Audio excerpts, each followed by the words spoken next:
2, 1. I feel like your dad should wear a helmet, dude. I don't know why it's doing that. I don't know why it's turning. No, but it shouldn't be. Shift your weight.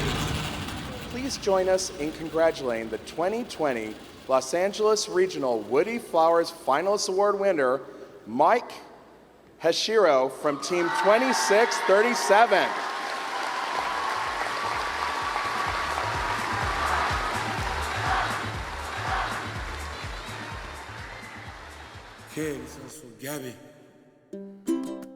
Mr. Ashiro was the person who really loved engineering with a passion and even more so loved teaching students and other people about engineering and the engineering process. Looking back at it now, being around that type of person who really loved what they did day in and day out, that had a big impact on me in terms of me aspiring to find something that I also love and I'm passionate about to the extent that Mr. Ashiro was. And so I think that made a big impact on me finding my career path and finding my goals in life.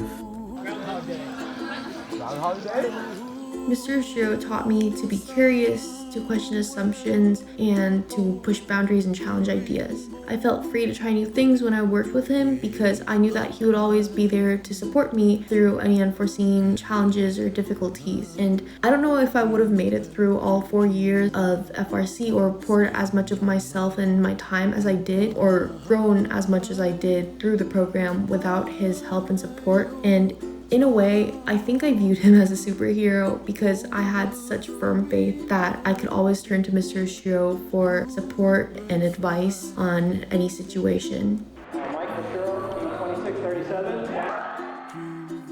One of my favorite interactions with Mr. Hashiro came from the post-robotics meeting shenanigans and how much he would just put up with all of us. Particularly, I remember during my junior year when we would use his couch to cook and bake a few cookies after a particularly long leadership meeting. We started to bake while he was out of the house, and after 30 minutes he would walk into the disaster zone, which once was his kitchen, and he just laughed at how much of a mess we'd managed to make in such a short time. The small detail at this was also that we didn't ask for his permission, meaning this technically was breaking and entering. While it was completely unrelated to robotics, I truly appreciated how he was there for us both in and outside of the T buildings, helping us develop as both engineers and also people. PR 89 is approved. I think the way Mr. Shiro approached problems with people and in engineering was always very helpful, very calm, very optimistic. Coming from somebody who's a little more pessimistic and would often have negative outlooks on situations, his approach and his way of viewing things was always appreciated, was always helpful, and is something that I try to do today. Putting this thing together, so good job, team. I think a really important lesson that Mr. Shiro taught me was how to value people as people and not just tasks. Because I remember before I used to be really worried about productivity and efficiency, but he would always have an explanation or giving people leeway. And I think he was a big believer of giving people a fair shot. And sometimes that shot was, more than I deserved or more than we deserved. But that attitude of grace was something that he really taught me and I really appreciate. It's really changed the way I look at leadership. That was a big lesson.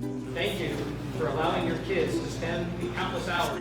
One of the most memorable interactions I had with Mr. Ashiro, it would be when I would walk into the room and he'd be like, "Oh my god, Madeline, you're here!" And he'd be so excited. It'd always be because he'd take me to the back of the room and he'd be like, "Look at this part." There'd always be something wrong with the part. And we'd both kind of look at each other, we'd laugh, we'd sigh, and it'd just be like, we've got a lot of work ahead of us. But it was that connection that he made every morning and us acknowledging that we were in it together. We both were gonna have to pick up some slack. From those moments, I knew that he trusted me. We were in a difficult situation, but we would both put our hardest into it. It's one of my most fond memories of Mr. Ashiro. That's fine. Yeah, this is One of the best lessons that Mr. Shiro ever taught me, something that he never really said, and it really just starts with showing up to a build room meeting every single day. He shows up and he gives people the advice they need in order to move forward as young adults, leaders, and entrepreneurs. Ranges for anything from what are the right hiking boots to wear on a backpacking trip, to how do you write a switch statement in Java, to how do you put in this nut and bolt in the correct orientation so that it's easily removable and the nut won't fall off during competition. That in itself takes so much effort. With Mr. Ashiro, he was able to foster a community of engineers and young thinkers